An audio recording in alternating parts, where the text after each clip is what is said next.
Welcome students, this is Aisha Fatma. Welcome to my YouTube channel. तो students, जैसा कि आपको पता है कि हम लोग क्लास 11th फिजिक्स की जो न्यू बुक है Punjab education curriculum training and assessment authority वो पढ़ रहे हैं। और उस न्यू बुक को लेकर हम लोगों ने चैप्टर नंबर 4 स्टार्ट किया हुआ है, जिसका नाम है वर्क, एनर्जी एंड पावर।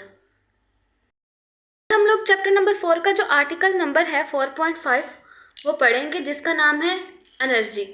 उससे पहले हम लोगों ने इस चैप्टर का आर्टिकल नंबर 4.4 पढ़ा था, जिसका नाम था पावर। ठीक है, तो स्टूडेंट्स लेक्चर शुरू करने से पहले आप लोगों से रिक्वेस्ट है कि प्लीज़ चैनल को सब्सक्राइब कर दें। अगर वीडियो अच्छी लगे तो लाइक करें, शेयर करें और कमेंट्स में ज़रूर बताएं कि आपको लेक्चर कैसा लगा। चैप्टर नंबर 4 का जो आर्टिकल नंबर 4.5 है वो हम लोग पढ़ते हैं, जिसका नाम है एनर्जी। उस आर्टिकल को शुरू करने से पहले आप लोग ये जो है एक छोटी सी एग्जांपल देख लें कि ये एक बॉडी है और ये एक पेंसिल है। ठीक है, मैंने जो है वो इस पेंसिल से इस बॉडी को जो है वो हिट किया है। ठीक है, तो इस पेंसिल से मैंने इस बॉडी को जो है वो हिट किया है, तो कितनी कैपेसिटी के साथ किया है या कितनी एनर्जी लगाई है इस पेंसिल के ऊपर जो है वो इस बॉडी को हिट करने के लिए। ठीक है, ठीक है, यानी कि इस पेंसिल की जो है वो एनर्जी कितनी थी कि इसने जो है वो इस बॉडी को हिट किया है और वर्क डन किया है। तो स्टूडेंट्स, हमारे पास अगर आप लोग जो है वो एग्जाम्पल ले लें, हमारे पास जो है वो एक सिंपल पेंडुलम है। ठीक है स्टूडेंट्स, ये हमारे पास जो है एक पेंडुलम है। हम इस पेंडुलम को जो है वो और यहाँ पर हमारे पास जो है वो एक बॉडी है, एक बॉक्स टाइप की बॉडी है हमारे पास। इस पेंडुलम को हम लोग जो है वो यहाँ से जो है वो इस पोजीशन पर लेकर आते हैं और इस पोजीशन पर लाकर जो है इसको छोड़ देते हैं।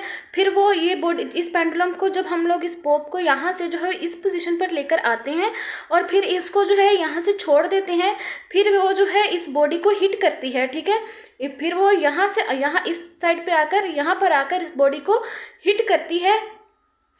तो इस पेंडुलम की जो है कैपेसिटी कितनी थी, एनर्जी कितनी थी कि इसने इस बॉडी को हिट किया है। तो यही चीज़ इस पेंडुलम की जो कैपेसिटी थी जिससे इसने इस बॉडी को हिट किया है और वर्क डन किया है, वही इस पेंडुलम की एनर्जी थी। ठीक है स्टूडेंट्स, पहले ये पेंडुलम ऐसे लटका हुआ था, हम लोग जो है इसको यहाँ पर लेकर गए हैं और यहाँ से ले जाकर हम लोगों ने इसको छोड़ दिया है, फिर इसने यहाँ पर आके इस बॉडी को हिट किया है। तो इस पेंडुलम की कितनी कैपेसिटी थी कि इसने आकर जो है वो इस बॉडी को हिट किया है। तो इस पेंडुलम की वो कैपेसिटी जिसके साथ आकर इसने यहाँ से आकर यहाँ पर इस बॉडी को हिट किया है, वही इस पेंडुलम की जो है वो एनर्जी है। इस तरह हमारे पास एनर्जी की जो डेफिनेशन बन गई वो ये है हमारे पास, the capacity of a body to do work. अगर यानी कि किसी भी बॉडी की कैपेसिटी, जिस कैपेसिटी के साथ उसने वर्क डन करना है, वो उस बॉडी की जो है वो एनर्जी होगी। नेक्स्ट स्टूडेंट्स, हमारे पास जो है एनर्जी की बहुत सारी जो है वो टाइप्स हैं। तो हमारे पास देखिए एनर्जी की बहुत सारी टाइप्स हैं। पहली टाइप जो है वो है mechanical energy,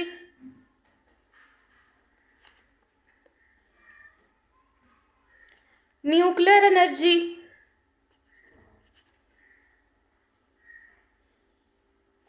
thermal energy,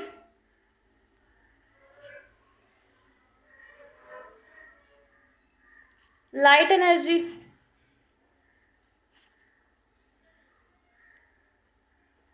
chemical energy,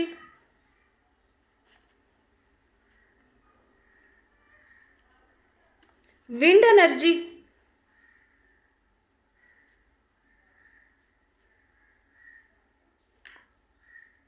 तो स्टूडेंट्स ये देखिए यहाँ पर हमारे पास जो है वो एनर्जी की जो है वो बहुत सारी टाइप्स हैं, लेकिन हमारे पास जो एनर्जी की जो दो बेसिक टाइप्स हैं वो दो ही हैं। यानी कि हमारे पास ये एनर्जी की देखिए कितनी सारी टाइप्स हैं, इसके अलावा भी हमारे पास एनर्जी की बहुत सारी टाइप्स हैं, लेकिन हमारे पास एनर्जी की जो दो बेसिक टाइप्स हैं वो दो ही हैं, जिनमें से जो पहली है वो है पोटेंशियल एनर्जी, पोटेंशियल एनर्जी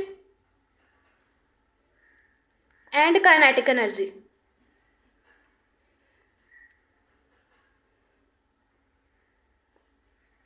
ये दो जो है हमारे पास बेसिक टाइप्स हैं एनर्जी की। ये जो दो टाइप्स हैं, potential energy and kinetic energy, या जिसको हम लोग काइनेटिक एनर्जी या पोटेंशियल एनर्जी भी बोल सकते हैं, ये हमारे पास जो है एनर्जी की दो बेसिक टाइप्स हैं। ठीक है, देख लें कि हमारे पास ये जो एनर्जी की इतनी सारी टाइप्स हैं, लेकिन जो दो बेसिक टाइप्स हैं वो पोटेंशियल एनर्जी और काइनेटिक एनर्जी ही है।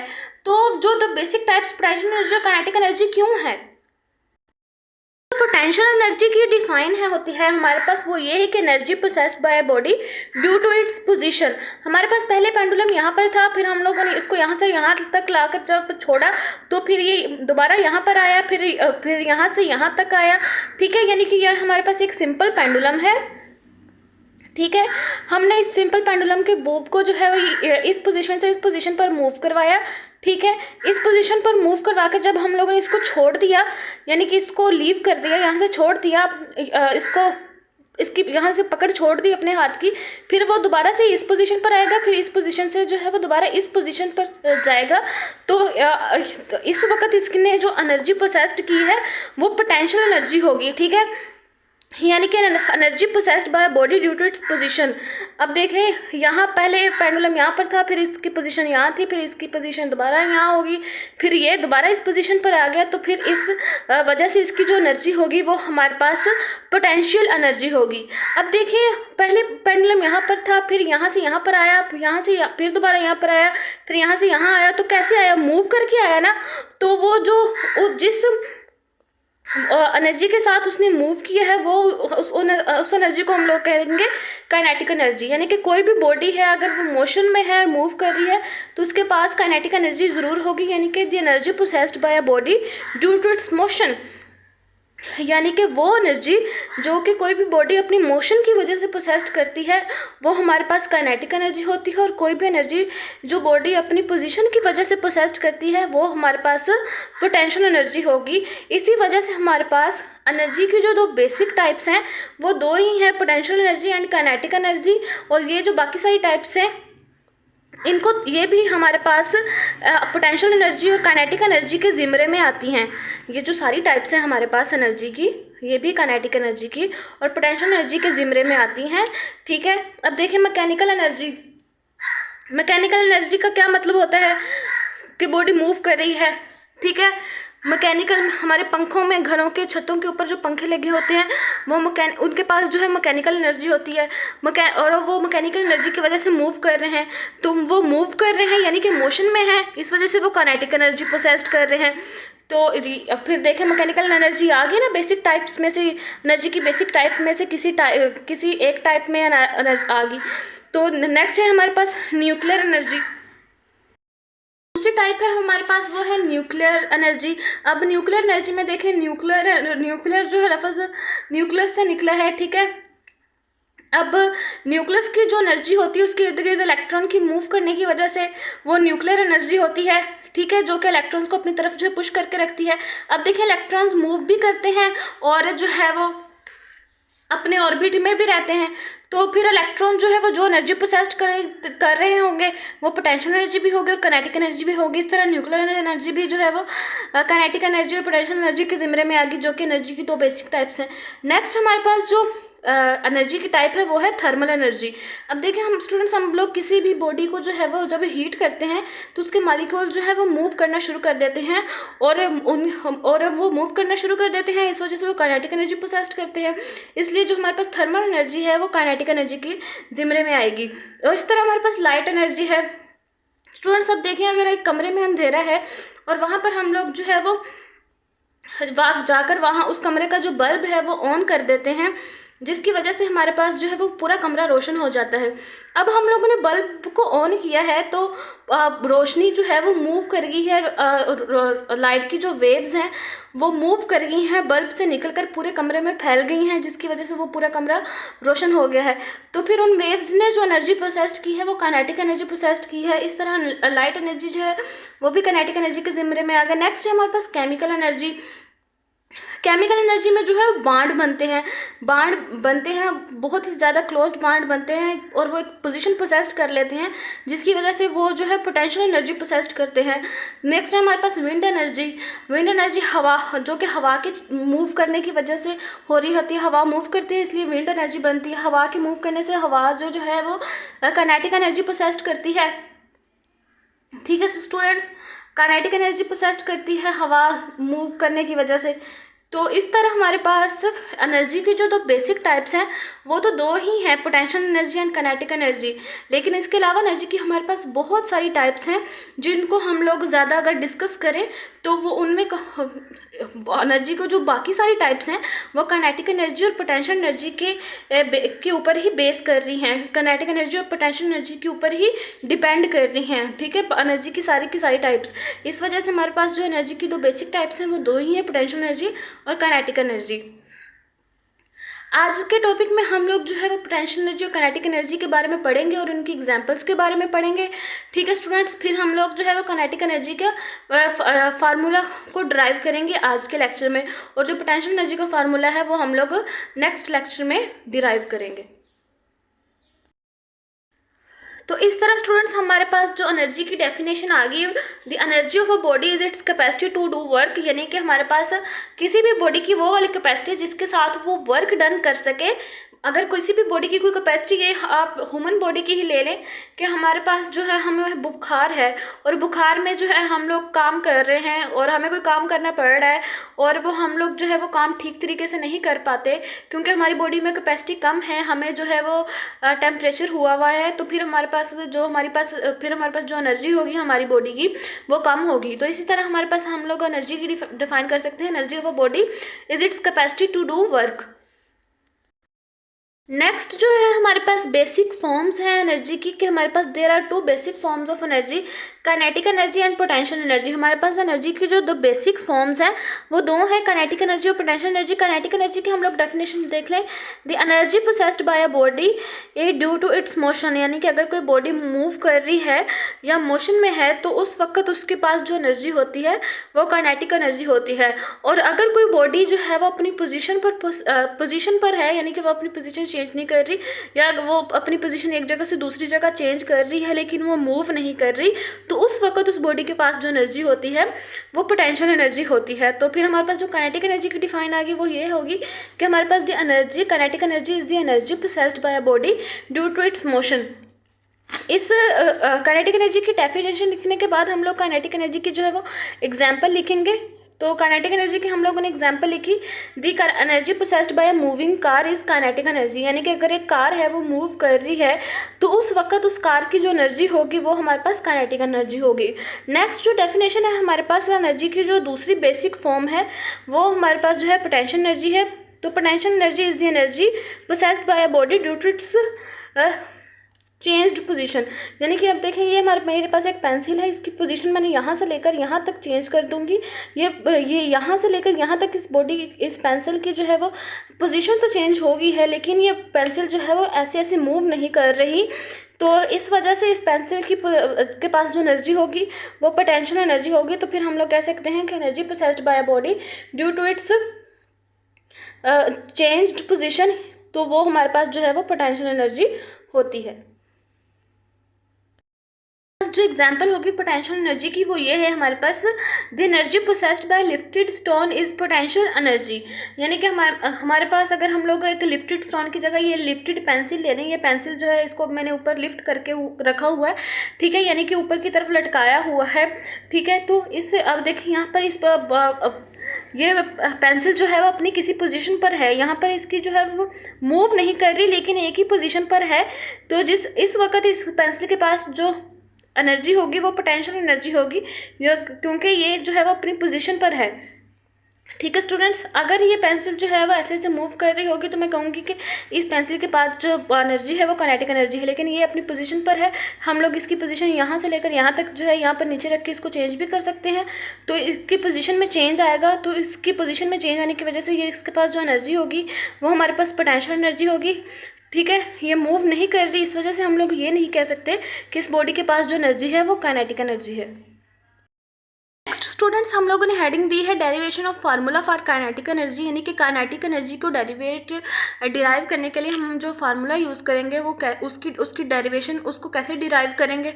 ठीक है, अब जाहिर सी बात है आपके पास पोटेंशियल एनर्जी है या काइनेटिक एनर्जी है, तो अगर आपको एक बेसिक सी चीज़ तो पता चल गई कि अगर कोई बॉडी मूव कर रही है तो उसकी एनर्जी जो है काइनेटिक एनर्जी होगी क्योंकि वो मोशन में है। लेकिन अगर कोई बॉडी अपनी पोजीशन चेंज करती है, एक दूसरा से दूसरी जगह जाती है अपनी पोजीशन चेंज करके, करके, तो उस वक्त उसकी जो एनर्जी होगी वो पोटेंशियल एनर्जी होगी। तो अगर कोई बॉडी मूव कर रही है और उसके पास काइनेटिक एनर्जी है तो वो कितनी है, या अगर कोई बॉडी ने एक जगह से दूसरी जगह अपनी जो है वो पोजीशन चेंज की है तो उसके पास उसकी जो पोटेंशियल एनर्जी है वो कितनी है। वो उसने पोजीशन चेंज की है तो उसकी पोटेंशियल एनर्जी कितनी है, बॉडी मूव कर रही है तो उसकी काइनेटिक एनर्जी कितनी है। उनकी एनर्जीज़ को ज़ाहिर सी बात है फाइंड आउट करने के लिए या डिटरमाइन करने के लिए हमें जो है कुछ फार्मूलाज की भी ज़रूरत होती है। तो आज के लेक्चर में हम लोग जो है वो काइनेटिक एनर्जी के लिए का जो फार्मूला है वो हम लोग डिराइव करेंगे कि अगर एक बॉडी है वो मूव कर रही है तो उसकी काइनेटिक एनर्जी कितनी है। आपकी बुक पे जो है वो बहुत बड़ा पैराग्राफ लिखा था, तो लेकिन उसको हम लोगों ने जो है वो बहुत ही ज़्यादा क्रॉप कर दिया है। क्रॉप कर दिया यानी कि बहुत ही ज़्यादा छोटा कर दिया है। इतना बड़ा पैराग्राफ आपको याद करने की ज़रूरत नहीं है। आप जो है वो सिर्फ और सिर्फ बेसिक्स एक्सप्लेनेशन लिखेंगे, ठीक है, क्योंकि एग्जामिनर आपको जो है वो ज़्यादा से ज़्यादा लंबी लंबी बातें छोड़ने के नंबर नहीं देता, बल्कि वैलिड पॉइंट जो है वो या एग्जैक्ट पॉइंट लिखना या जो उसने पूछा हो उस वो चीज़ लिखने के लिए नंबर देता है। तो फ्रेंड्स, आप लोगों को भी पता है कि अगर हम लोग बाइक पे जा रहे हैं या कार पर जा रहे हैं तो अगर हम लोग जो है वो अचानक ब्रेक अप्लाई करते हैं उस बाइक के ऊपर या कार के ऊपर, तो वो अब देखें अगर ये गाड़ी है वो जा रही है और इसके ऊपर मैंने ब्रेक अप्लाई कर दी है तो वो अगर इस पॉइंट के ऊपर मैंने इस गाड़ी के ऊपर ब्रेक अप्लाई की है तो वो इस पॉइंट के ऊपर नहीं रुकेगी, ठीक है। वो ब्रेक अप्लाई करने के बाद थोड़ा सा आगे मूव करके रुकेगी। स्टूडेंट्स, ये तो फिर एक बेसिक सी चीज़ है ना जो आपको पता होती है कि अगर जिस पॉइंट के ऊपर या जिस पोजीशन के ऊपर हम लोग किसी भी मूविंग बॉडी के ऊपर ब्रेक अप्लाई करते हैं वो उसी पॉइंट के ऊपर नहीं रुकती, बल्कि वो थोड़ा सा आगे को मूव कर जाती है, ठीक है। तो इस पॉइंट के ऊपर, इस पॉइंट पर हम लोगों ने जो है वो गाड़ी के ऊपर ब्रेक अप्लाई की थी और ये वो थोड़ा सा आगे मूव कर गई है, यानी कि इसने कुछ डिस्प्लेसमेंट कवर कर लिया है, ठीक है। इसने कुछ यहाँ से लेकर यहाँ तक जो है वो डिस्प्लेसमेंट कवर कर लिया है। और हमारे पास अगर यहाँ इस पॉइंट पर ब्रेक अप्लाई की थी और इस पॉइंट से लेकर यहाँ इस पॉइंट तक इस बॉडी ने मूव किया है, तो यानी कि इसके पास इसने काइनेटिक एनर्जी पोसेस्ड की है। अगर ब्रेक अप्लाई करने के बाद मूव किया है लेकिन मूव तो किया है उसने, इस वजह से उसने जो है काइनेटिक एनर्जी पोसेस्ड की है। इस पॉइंट के ऊपर ब्रेक अप्लाई की थी लेकिन वो कुछ जो है वो आगे को मूव कर गया, यानी कि कुछ जो है वो डिस्टेंस कवर कर लिया उसने, डिस्प्लेसमेंट कवर कर लिया। तो अब देखिए स्टूडेंट्स, इस पॉइंट के ऊपर जो ब्रेक अप्लाई की थी, इस पॉइंट के जब हम लोग ब्रेक अप्लाई की थी तो जाहिर सी बात है ये अगर गाड़ी के जो टायर्स हैं और उस रोड जिसके ऊपर वो मूव कर रही है उनके दरमियान जो है वो फ्रिक्शन भी है, तो फ्रिक्शन की जो डायरेक्शन होगी वो इस तरफ होगी, ये फोर्स ऑफ फ्रिक्शन है, और जो डिस्प्लेसमेंट की डायरेक्शन होगी वो इस तरफ होगी। अगर यानी कि अगर बॉडी जो है वो इस डायरेक्शन में मूव कर रही है और इस पॉइंट के ऊपर हम लोगों ने ब्रेक अप्लाई कर दी है तो वो थोड़ा सा आगे को जाकर रुकेगी, ठीक है स्टूडेंट्स। लेकिन जो फोर्स ऑफ फ्रिक्शन है उसकी डायरेक्शन जो है वो इस तरफ होगी, क्योंकि हम लोग जो है वो बॉडी को स्टॉप करवाने की कोशिश कर रहे हैं, ठीक है। तो बॉडी को स्टॉप करवाने की कोशिश कर रहे हैं, इस वजह से बॉडी इस पॉइंट के ऊपर बॉडी के ऊपर ब्रेक अप्लाई हुई लेकिन वो थोड़ा सा आगे को मूव करेगी। फोर्स ऑफ फ्रिक्शन की डायरेक्शन जो है वो इस तरफ होगी, क्योंकि हम लोग बॉडी की को जो है मूव करवाने स्टॉप करवाने की कोशिश कर रहे हैं। इस पॉइंट के ऊपर ब्रेक लगी, बॉडी ने फिर भी जो है ब्रेक लगने के बाद भी जो है वो कुछ डिस्प्लेसमेंट कवर कर लिया। तो ये बॉडी इस पॉइंट के ऊपर जो है ब्रेक लगी थी लेकिन कुछ डिस्प्लेसमेंट कवर कर लिए, इसलिए बॉडी यहाँ से मूव करके यहाँ तक आ गई। तो उस पॉइंट के ऊपर उसने जो एनर्जी प्रोसेस्ड की वो थी हमारे पास काइनेटिक एनर्जी,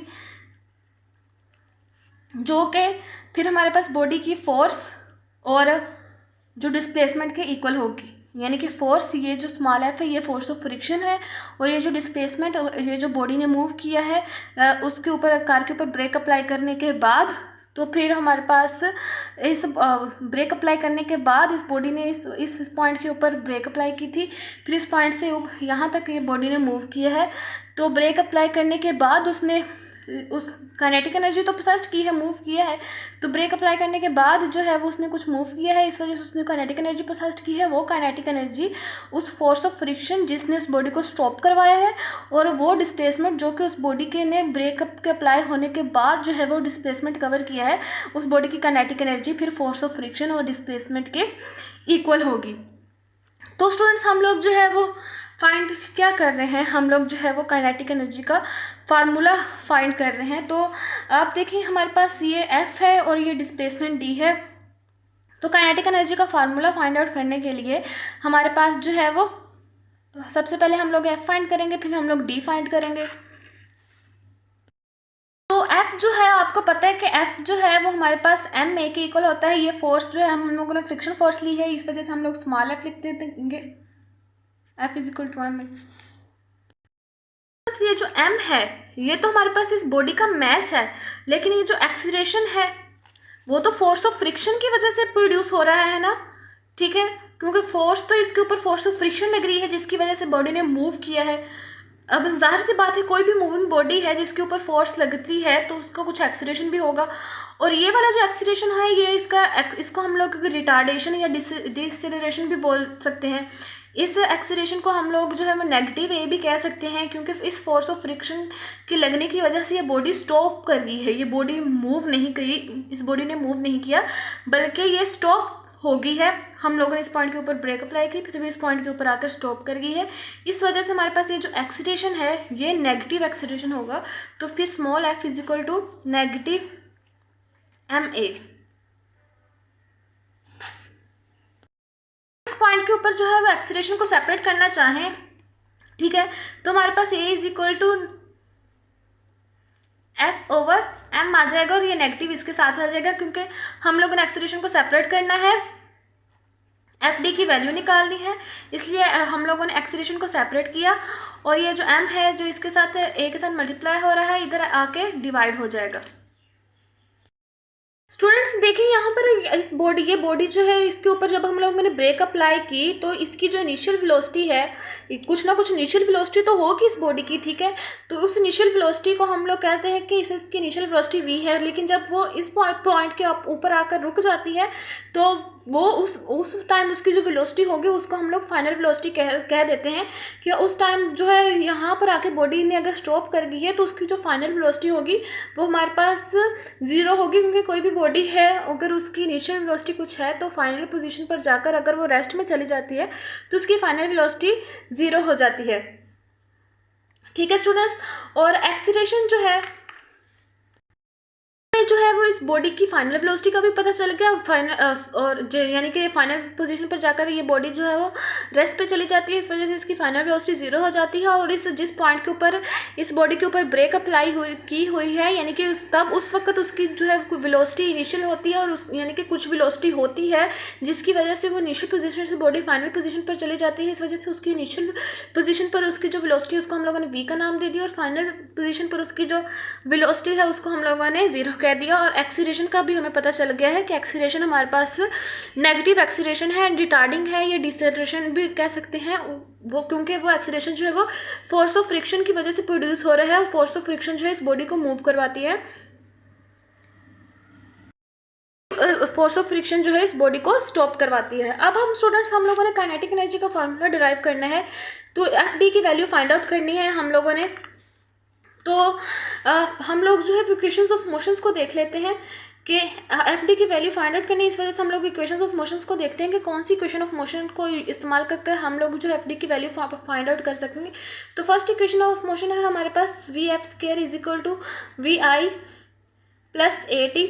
अब देखें टाइम का फैक्ट, हम लोगों ने यहाँ पर टाइम की तो बात ही नहीं की, ठीक है, टाइम की हम लोगों ने बात ही नहीं की कितना टाइम में ये बॉडी यहाँ से लेकर यहाँ तक जाती है, ठीक है, तो इस वजह से हम लोग फर्स्ट इक्वेशन ऑफ मोशन को जो है वो FD की वैल्यू फाइंड आउट करने के लिए यूज़ नहीं करेंगे। जो दूसरी इक्वेशन है वो हमारे पास है S is equal to VIT plus half AT square, इसमें भी हमारे पास जो है वो टाइम का एक फैक्टर आ जाता है, इस वजह से हम लोग जो है वो इसको सेकंड इक्वेशन ऑफ मोशन को भी यूज़ नहीं करेंगे।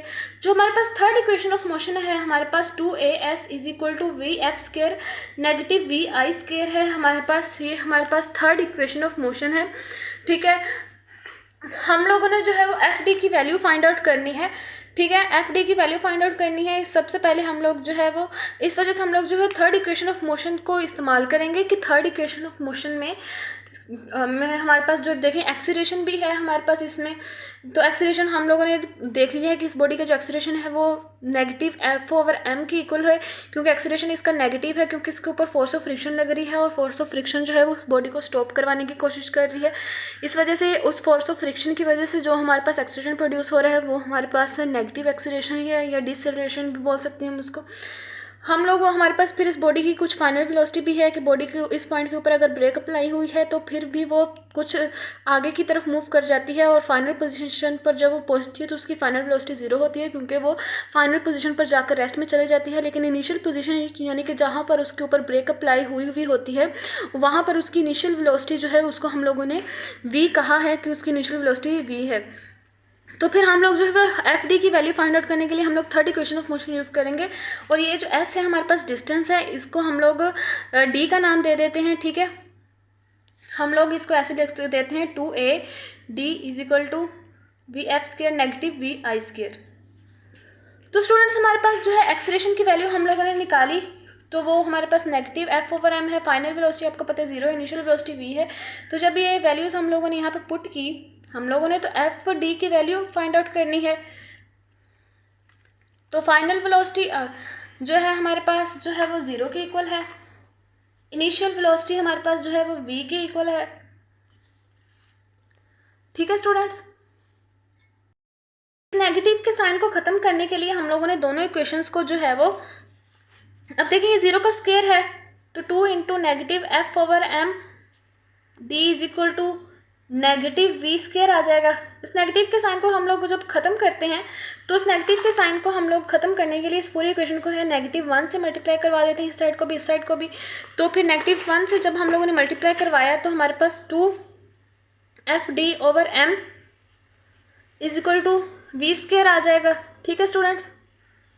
अब देखिए ये हम लोगों ने एफ डी की वैल्यू फाइंड आउट करनी है ना, क्योंकि ये बॉडी जो है वो, इसकी जो काइनेटिक एनर्जी है जब इसके ऊपर ब्रेक अप्लाई हुई तो वो उसने कुछ आगे को जाके जो है वो ब्रेक अप्लाई होने के बाद भी उसने कुछ मूव किया है, और उस मूव करने की वजह से उसने जो है काइनेटिक एनर्जी पोसेस्ड की है। और वो काइनेटिक एनर्जी जो है वो फोर्स ऑफ फ्रिक्शन जो कि जिसने इस बॉडी को स्टॉप करवाया है, और उस बॉडी के ऊपर ब्रेक अप्लाई होने के बाद उस बॉडी ने जो कुछ डिस्प्लेसमेंट कवर किया है, उस काइनेटिक एनर्जी उसकी फोर्स ऑफ फ्रिक्शन और उस डिस्प्लेसमेंट की इक्वल है। इस वजह से हम लोगों ने एफ डी की वैल्यू फाइंड आउट करनी है। तो इसलिए हम लोगों ने यहाँ कोशिश करनी है कि एफ डी को सेपरेट करें। तो m जो है यहाँ पर डिवाइड हो रहा है, इधर आकर मल्टीप्लाई हो जाएगा। 2 जो है वो डिवाइड हो रहा है, सॉरी 2 जो है वो मल्टीप्लाई हो रहा है, इधर आके डिवाइड हो जाएगा। m डिवाइड हो रहा है, इधर आके मल्टीप्लाई हो जाएगा। तो एफ डी हमारे पास जो है वो 1/2 एम वी स्क्वायर लिखेंगे, क्योंकि हम लोग जो है 2 को डिवाइड करवाना है, तो हम लोग 2 को 1/2 लिखेंगे। तो एफ डी जो था हमारे पास जो है वो काइनेटिक एनर्जी थी उस बॉडी की, उस बॉडी की काइनेटिक एनर्जी के इक्वल था। तो फिर ये हमारे पास काइनेटिक एनर्जी लिख देंगे एफ डी की जगह, और वो हमारे पास 1/2 एम वी स्क्वायर के इक्वल आ जाएगी। तो यहाँ से हम लोगों ने स्टूडेंट्स ये काइनेटिक एनर्जी को फाइंड आउट करने का फार्मूला डिराइव कर लिया। तो स्टूडेंट्स नेक्स्ट हम लोगों ने फिर derivation of formula for kinetic energy की हेडिंग लगाई। तो स्टूडेंट्स देखिए हमारे पास उन्होंने कहा है कि derivation of formula for kinetic energy की हेडिंग लगाने के बाद हम लोग लिखेंगे consider a car moving at constant speed, यानी कि कार जो है वो कांस्टेंट स्पीड के साथ मूव कर रही है। It's engine is turn off, हम लोग उस कार का जो इंजन टर्न ऑफ कर देंगे। तो जिस पोजीशन पर, जिस पॉइंट के ऊपर हम लोगों ने उस कार का इंजन टर्न ऑफ किया है वो उसी जगह पर नहीं रुकेगी, उस पॉइंट के ऊपर नहीं रखेगी, बल्कि it continues to move for a while before stopping, बल्कि वो थोड़ी देर के लिए चलती रहेगी रुकने से पहले। During this motion the car does work against the force frictional force of the road. तो जब उसने जो है वो अपने इंजन के टर्न ऑफ होने के बाद भी जो है वो कुछ देर के लिए वो चलती रही है, और उस चलने की वजह से उसने जो वर्क डन किया है वो उसने उस रोड की फ्रिक्शनल फोर्स के अगेंस्ट वर्क डन किया है, यानी कि फ्रिक्शनल फोर्स जो है, कार का इंजन टर्न ऑफ हो गया है, रोड की फ्रिक्शन फोर्स जो है वो उसको स्टॉप करवाने की कोशिश करी है, लेकिन बॉडी जो है वो, कार जो है वो फिर भी थोड़ा सा आगे को मूव कर रही है। तो उस वक्त जो जिस फोर्स के साथ आगे को मूव कर रही होगी, उस फोर्स का जो मैग्नीट्यूड होगा और जो रोड की फ्रिक्शनल फोर्स होगी जो कि उस कार को स्टॉप करवा रही होगी कि भाई रुक जा, अब तो तेरा इंजन टर्न ऑफ कर दिया उन्होंने, अब तो रुक जा, लेकिन कार कहती है नहीं मैं तो थोड़ी देर बाद ही रुकूंगी, तो वो उस जिस फोर्स के साथ वो फॉर अ वाइल यानी कि इंजन को टर्न ऑफ करने के बाद भी वो जिस फोर्स के साथ थोड़ी देर के लिए मूव कर जाती है आगे को, और वो जो रोड की फ्रिक्शनल फोर्स है जो कि उसको स्टॉप करवाने की कोशिश कर रही होती है, उन दोनों का मैग्नीट्यूड एक ही होता है। तो the car exert a force equal in magnitude to the friction force.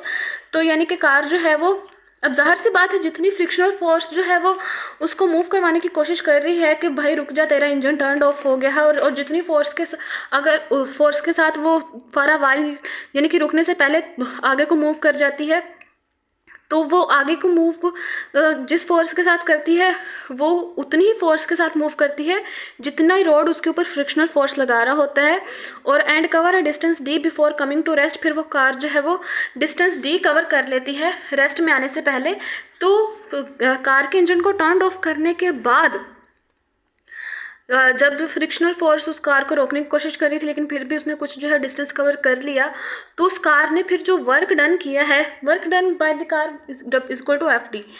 ठीक है, तो वर्क डन का फार्मूला आपको पता है कि एफ डी के इक्वल होता है। This work is done due to motion of car and its, ये जो वर्क है वो कार के मोशन की वजह से डन हुआ है। ठीक है, due to its motion of car hence it represent its kinetic energy, so kinetic energy of the car is equal to F D. यानी कि ये जो वर्क डन है वो कार थोड़ा ब्रेक अप्लाई होने की वजह से, इंजन के टर्न ऑफ करने की वजह से हुआ है, जिसकी वजह से जो है वो हमारे पास वो बॉडी थोड़ी सी मूव कर गई है। तो मूव करने की वजह से उसने जो उसके पास जो है काइनेटिक एनर्जी है, और उस वजह से उसका जो वर्क डन है उसकी काइनेटिक एनर्जी के इक्वल होगा। तो kinetic energy of the car वो हमारे पास एफ डी के इक्वल होगा।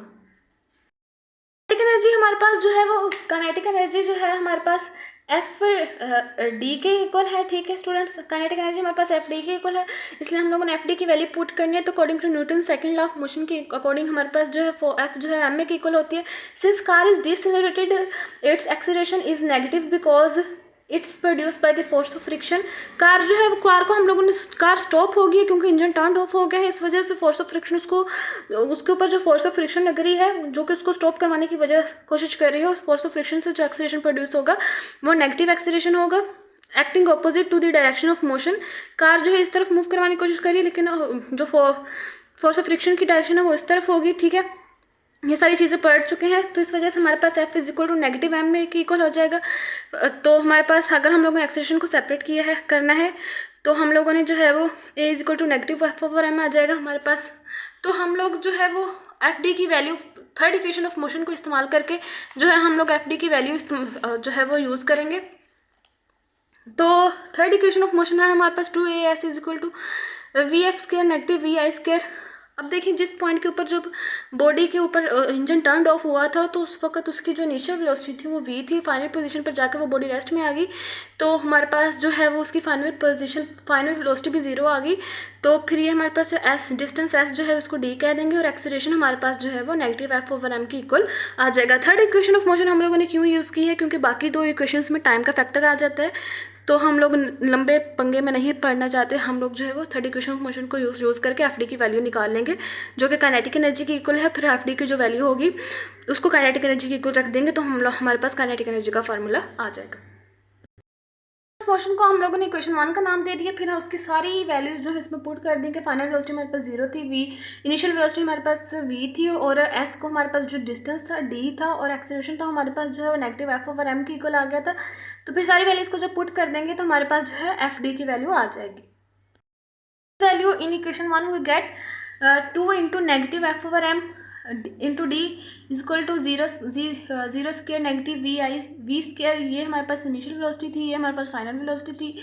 ठीक है, तो ये एफ और डी जब मल्टीप्लाई हो गए तो negative F D over M बन गया। हम लोगों ने जो है वो एफ डी की वैल्यू फाइंड आउट करनी है, इस वजह से ये नेगेटिव जो है वो अनअप्रोप्रिएट है, अप्रोप्रिएट नहीं है, तो हम लोग इन दोनों साइड्स को जो है वो -1 से मल्टीप्लाई करवा देंगे।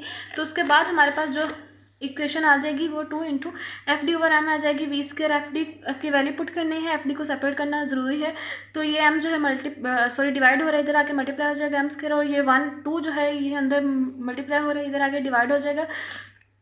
तो 2 इधर आकर जो है वो 1/2 हाफ बन जाएगा, ठीक है। तो एफ डी जो हमारे पास 1/2 एम वी स्क्वायर की इक्वल आ गई। एफ डी जो है वो काइनेटिक एनर्जी की इक्वल था, ठीक है।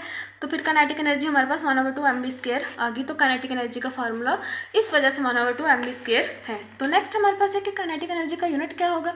Kinetic energy is equal to work done which the body is capable of doing, यानी कि वह अगर हमारी बॉडी ने जितनी कैपेबल है कि वो इतना वर्क डन कर सके, तो जितना वो वर्क डन करेगी, यानी कि अगर एक बॉडी है उसकी कैपेबिलिटी बहुत ज़्यादा है कि वो ज़्यादा वर्क डन कर रही है, तो फिर उसकी एनर्जी भी ज़्यादा है। अगर वो कम वर्क डन कर रही है तो उसकी एनर्जी भी कम है। तो इस तरह एनर्जी और काइनेटिक एनर्जी और वर्क डन जो है इक्वल है। इस वजह से अगर वर्क का यूनिट जाउल है तो काइनेटिक एनर्जी का यूनिट भी जाउल ही होगा। तो since kinetic energy is equal to work done which the body is capable of doing, so unit of kinetic energy must be that of work done. तो kinetic energy का unit भी work जैसा ही होगा, यानी कि जाउल।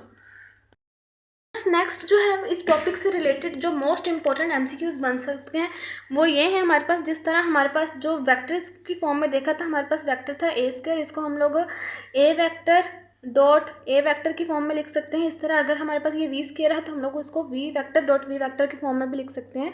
तो अगर एमसीक्यूज में आपके पास जो है वो इस तरह का ऑप्शन आ जाए तो आप लोगों ने घबराना नहीं है, बल्कि इसको इस तरह से देखना है, ठीक है।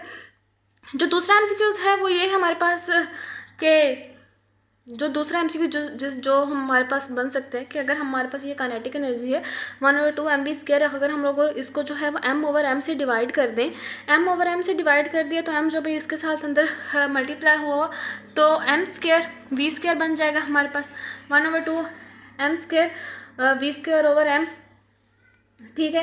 तो जिस तरह हमारे पास ये जो रो है मोमेंटम है वो एम वी की इक्वल होता है, इस तरह हमारे पास रो स्क्वायर ये जो है वो भी एम स्क्वायर और वी स्क्वायर के इक्वल होता है। तो यहाँ पर हमारे पास जो पी स्क्वायर आ गया हमारे पास, तो काइनेटिक एनर्जी 1/2 रो स्क्वायर ओवर एम की इक्वल आ गई हमारे पास, ठीक है। स्टूडेंट्स इस केस में देखें, ये जो हमारे पास काइनेटिक एनर्जी थी ये मास के डायरेक्शनली प्रोपोर्शनल भी थी और वेलोसिटी की डायरेक्शनली प्रोपोर्शनल भी थी, यानी कि अगर वेलोसिटी बढ़ेगी तो काइनेटिक एनर्जी भी बढ़ेगी, मास बढ़ेगा तब भी काइनेटिक एनर्जी बढ़ेगी। इस केस में ये बहुत ही ज़्यादा इंपॉर्टेंट केसेस हैं। इस केस में जब वेलोसिटी बढ़ेगी तो काइनेटिक एनर्जी बढ़ेगी, मास बढ़ेगा तब काइनेटिक एनर्जी बढ़ेगी, क्योंकि काइनेटिक एनर्जी जो है वो हमारे पास डायरेक्टली प्रोपोर्शनल है वी स्क्वायर के, और काइनेटिक एनर्जी हमारे पास डायरेक्टली प्रोपोर्शनल है मास के इस केस में। लेकिन इस केस में आप देखें कि काइनेटिक एनर्जी जो है वो इन्वर्सली प्रोपोर्शनल आ रही है मास के, यानी कि अगर मास ज़्यादा होगा तो काइनेटिक एनर्जी कम होगी, मास कम होगा तो काइनेटिक एनर्जी जो है वो ज़्यादा होगी। और ये जो काइनेटिक एनर्जी का जो है वो रिलेशन यहाँ पर मोमेंटम के साथ आ रहा है, वो काइनेटिक एनर्जी का रिलेशन मोमेंटम के साथ हमारे पास डायरेक्टली प्रोपोर्शनल आ जाता है। तो अक्सर एमसीक्यूज में ये पूछ लिया जाता है कि अगर बॉडीज है उनका मोमेंटम कांस्टेंट हो, मोमेंटम एक जैसा हो और उसका मास बढ़ा दिया जाए तो काइनेटिक एनर्जी कम होगी या ज़्यादा होगी? काइनेटिक एनर्जी उस केस में कम होगी, यानी कि हमारे पास ऑप्शंस आ जाते हैं कि इलेक्ट्रॉन, प्रोटॉन या न्यूट्रॉन, इन सबको मोमेंटम जो है वो कांस्टेंट है, मास बढ़ा दिया गया है या मास कम कर दिया गया है, तो उस केस में काइनेटिक एनर्जी क्या होगी? अगर मास बढ़ा दिया गया है तो काइनेटिक एनर्जी कम होगी, अगर मास कम किया है तो काइनेटिक एनर्जी ज़्यादा होगी, ठीक है स्टूडेंट्स। तो यानी कि जब हम लोग मोमेंटम को कांस्टेंट कर देते हैं तो हमारे पास जो काइनेटिक एनर्जी का जो रिलेशन है मास के साथ वो इन्वर्स रिलेशन आ जाता है। नेक्स्ट जो चीज़ है स्टूडेंट्स हमारे पास ये देखेंगे, हमारे पास काइनेटिक एनर्जी है 1/2 एम वी स्क्वायर। तो अगर हम लोग जो है काइनेटिक एनर्जी, ये जो वेलोसिटी है अगर हम लोग उसको डबल कर दें तब हमारे पास काइनेटिक एनर्जी कितनी आएगी? तो अगर हम लोग वेलोसिटी को डबल कर दें, काइनेटिक एनर्जी 1/2, हम लोगों ने वेलोसिटी को डबल कर दिया 2v का स्क्वायर, वेलोसिटी को डबल कर दिया हमारे पास, तो काइनेटिक एनर्जी जो है हमारे पास 1/2 m 4v का स्क्वायर आ जाएगी, ठीक है। ये हमारे पास kinetic energy 1/2 m 4v square की इक्वल आ जाएगी। 4 को अगर हम लोग साइड पे ले आए तो काइनेटिक एनर्जी जो है वो 4 × 1/2 एम वी स्क्वायर की इक्वल आ गई। तो ये इस यहाँ पर हम लोग डैश लगा देते हैं क्योंकि काइनेटिक एनर्जी में चेंज आया है, क्योंकि उसकी वेलोसिटी जो है वो हम लोगों ने डबल की है,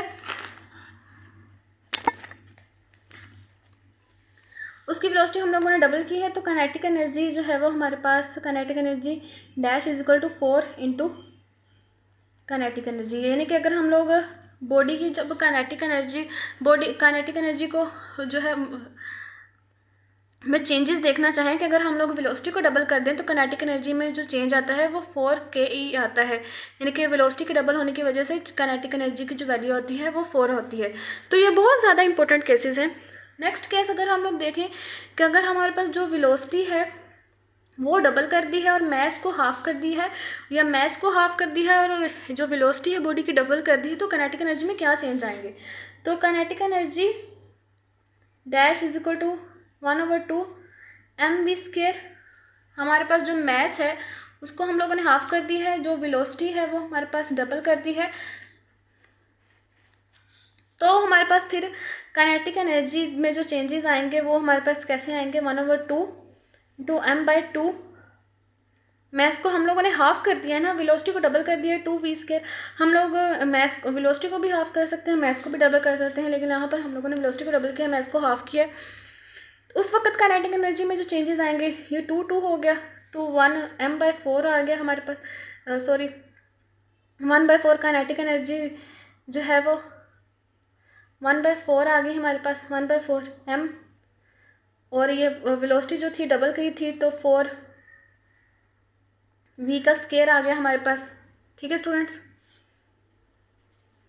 2 to 4, ये भी 2 to 4 ये कैंसिल आउट हो गया, तो फिर काइनेटिक एनर्जी में डैश काइनेटिक एनर्जी में जो चेंज आएगा हमारे पास 1/2 m 2v² के इक्वल आ गया। इस 2 को जब हम लोग सेपरेट करते हैं तो काइनेटिक एनर्जी में जो चेंज को फाइंड आउट करने के लिए 2 को सेपरेट कर दिया, 1/2 mv², ये जो है काइनेटिक एनर्जी की इक्वल है। तो काइनेटिक एनर्जी में जो चेंज आ गया वो 2k काइनेटिक एनर्जी आ गया, यानी कि जब हम लोग जो है मैस को हाफ कर दिया और वेलोसिटी को डबल कर दिया तब काइनेटिक एनर्जी में जो चेंज आया वो इस 2ke के इक्वल होगा। तो इस तरह आपको जो है वो MCQs में आप लोगों ने घबराना नहीं है, बल्कि ये सारे केसेस जो है वो अच्छे तरीके से समझ लीजिएगा। आप के मैस को हाफ कर दें या वेलोसिटी को हाफ कर दें, मैस को डबल कर दें या वेलोसिटी को डबल कर दें, या मोमेंटम को कांस्टेंट कर दें। मोमेंटम के केस में काइनेटिक एनर्जी और मैस का इन्वर्स रिलेशन होगा, और वैसे काइनेटिक एनर्जी और मैस का जो है वो डायरेक्ट रिलेशन होगा। तो ये चीज़ें आप लोगों ने अच्छे तरीके से समझनी है। ओके स्टूडेंट्स, उम्मीद है कि आपको आज के लेक्चर की समझ आ गई होगी। प्लीज़ चैनल को सब्सक्राइब कर दें। अगर वीडियो अच्छी लगे तो लाइक करें, शेयर करें, कमेंट्स में ज़रूर बताएं कि आपको लेक्चर कैसा लगा।